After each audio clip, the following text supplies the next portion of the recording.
we have gone down the path of no return. The One Piece TCG has officially upgraded its game, in my opinion. I could have, before this video, definitively said that there are only 3 ways to win the game. Firstly, you take your opponent's life total down to 0 and you hit them with the lethal swing where they can't counter out. And then secondly, you or your opponent deck out, right? Where your opponent then wins if you deck out, or you win if your opponent decks out, which isn't really relevant in terms of the speed and the current design of the One Piece TCG. Or you circumvent rule number 2 by playing Nami, where you deck yourself out and then win the game based on Nami's static ability. Now, they introduced, Bandai, a new way to win the game. Gol D, the king of pirates himself, a red character at 10 cost with 13,000 power and rush, says when your opponent activates blocker, if you or your opponent have 0 life, you win the game. Now this right here, again, the path of no return. We have officially started exploring alternate win cons. Now this is far-fetched from that. This is not a build around card. You don't put together a bunch of cards and meet a series of win conditions. It's not like Nami. This in many ways has similarities to cards that already exist, and it kind of plays very similarly to how Red already does in terms of hyper aggression. There's a lot of conversation around this being played in Whitebeard, which I'll talk about in a second, this being played in RP Luffy in terms of synergizing with its game plan. There's a lot of discussions all throughout, and I want to kind of break it down in this video, because even though this isn't Nami tech, I am an active proponent of alternate win conditions. Designing combos, designing alternate win conditions are really important for any TCG worth its salt, and it's really important for the design space of the game to create answers to something like this. So I'm hoping, and I believe we already do, coming down the line in OP09. So if you're a big fan of Gol D and gold manga rares, then you gotta leave a like in the comment section, or you gotta leave a like on the video and let me know what you think in the comment section down below. Let's hop right into it, breaking it down, as I mentioned, as a 10 cost rush character, 13,000 power, very powerful, slams down, swings in. The big problem is that initially, without its other line of text, you're just chump blocking this. You know, who wins, the king of pirates or a lowly little chopper blocker? Now, Gol D then circumvents that. It essentially, in certain situations, has unblockable, because if you or your opponent have 0 life, your opponent cannot block, because regardless of if they block, they have to essentially counter out of this. And I think what this does is it punishes the active the active angle of the game in terms of countering out with your cards and countering out with like 2Ks and 1Ks. It really stops that at the top. It kind of presents Red with an I win button. And in many ways, this is similar to 5K, 6K power Luffy that comes in. You can attach 2 Dawn and your opponents can't activate blocker. So usually that can confirm a hit. Usually what you do is you swing in a bunch, take your opponent's resources, then you slam Luffy, 2 Dawn, unblockable, and it really stops the decks like Black that hide behind Borsalinos, Sabos, and all that stuff, just kind of sitting pretty behind their stuff. And I think in many ways, this card being added to Red really just stops the playability of so many leaders and their current game plan. This is a big circumvention to the current Black play style and the staples that exist, which is why I'm really excited to see how this works with something like Blackbeard. We know Blackbeard's primary kind of angle in the game right now, very oppressive and very in terms of what it's going to do to the metagame, is that it stops on play abilities. Now the Black deck itself in Blackbeard is not going to be able to play its own on play abilities, and to stop your opponent's on play, it's going to have to drop cards and be in constant card disadvantage. So, you know, it's yet to be seen if it's going to be able to do that every turn, if there's going to be card advantage engines in that color. You've yet to see everything get spoiled out of the set, so let's see what happens. But I think Blackbeard is being printed to be able to create design space for something like this, which is what I'm really excited for. Now, if we kind of went on Discord here, one of the cards that recently just got revealed, actually, if we kind of pop in here, is where is it? Right here. So Liberation. So Liberation is a 4-cost Black event, OP09, Blackbeard Pirates main. If your leader has the Blackbeard Pirate type,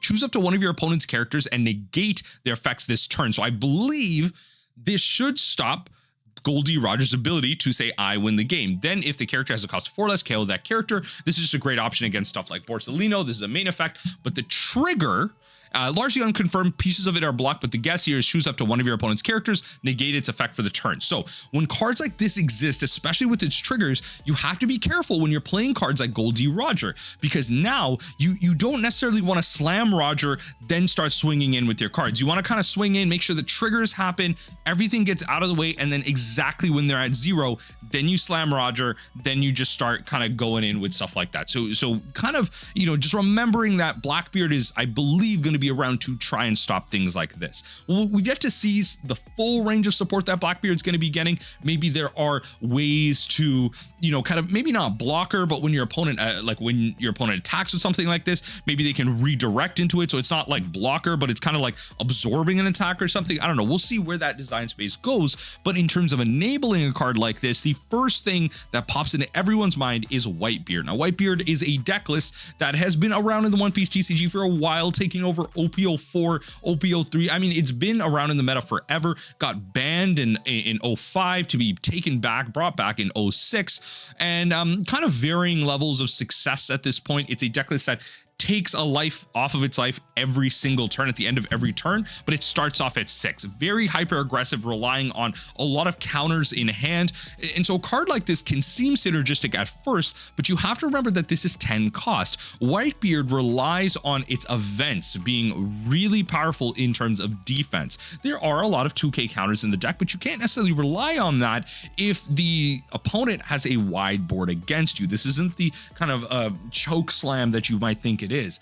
Now, notably, this is only if they activate blockers. Now, they could maybe have the counters out, not activate blockers, and just go for the win here. Now, on the turn you slam this, you're not going to be able to attach any Dawn to anything else. So there's going to be some blank swings. So a lot of people are talking about this in terms of against Nami especially. Nami is truly the only deck that uses events the best in this game. It has counter events off the wazoo. This is exactly what it's trying to do. But 13K is a really interesting number. That is 2 4K counters. That is a White Snake, that is a Mellow. So notably against Nami, a card like this is absolutely insane, especially because Nami does now play blockers in its current iteration of Kuja Pirates with Margaret. But a lot of people are saying this is a great counter versus Nami, but I think in general, that does not matter. In a Blackbeard world of OP09, I don't think the Kuja Pirates package is going to be that viable for Nami in general because of the stopping of all on plays. I think Nami is going to have to adapt to be playing more Zephs. Heck, even Bellmares might be coming back, but if Blackbeard is popular, then Nami's going to have to adapt. It might keep the Kayas, but it's going to have to drop a lot of the on plays. So we have to be careful about that. So we don't have to worry about this necessarily being some counter to that. But when it comes back to the Whitebeard package, you don't have the defense on the kickback to play your events. So this is going to be, if you play it, you're going for the win, and it stops your opponent's blockers. Now, at any point, your opponent's going to have the amount of counters to stop something like this. And I predict at some point in the future, let me know if you think this is true in the comment section down below. At some point in the future, we are going to get a 3K blocker, a 3K counter, or potentially a 4K counter. That is the design space that I think is inevitable. It is going to be the power creep that exists. And initially, they're going to kind of really dumb down those cards. They're going to be like 1 cost, almost do nothing, 0 power. They're just going to be 3K counters in hand. Heck, maybe even 4, or there's going to be like a disadvantage for when you counter it, you lose something. Like stuff like this is going to appear on a character. Right, we have 1K counters, we have 2K counters, but on a non-event, on a character, I imagine we will get 3s and 4s, but for now we don't have that, especially no inkling of that in OP09. So when stuff like that happens, it might be more relevant to a hyper defensive deck. But for Whitebeard right now, it's all about aggro, kick it in, and a lot of people have that comparison to, as I mentioned, that 5 cost Luffy. So this is essentially kind of that similar, you know, it has unblockable, but it essentially gives all your other characters unblockable as well. You need to make sure your opponent is down to 0. This is getting in and aggressive, and the key is you need to make sure that you're slamming this against decks. As I mentioned, if it's not against a Blackbeard, then you're going to have to be really you're going to be able to actually throw this out for free and start getting aggressive and forcing your opponent's blockers that way. Largely speaking, and a threat like this, your opponent's just not going to have the counter out for it. So if they don't have blocker and they have 0 life, this is going to be that type of finisher that you're looking for. This is a great top end card, and I think in many ways, in terms of the comparison to the other cards being revealed right now, like the 9 cost Luffy, the 10 cost Buggy that just got revealed, like this is definitely the slam dunk of a card. I mean, you can tell from its presentation as well. I mean, again, it has no counter on it, but it's a gold manga This is a gold manga. This is gonna be a lottery ticket of a card, right? Regardless of playability or not. Gold manga, this is going to be the lottery ticket opener here.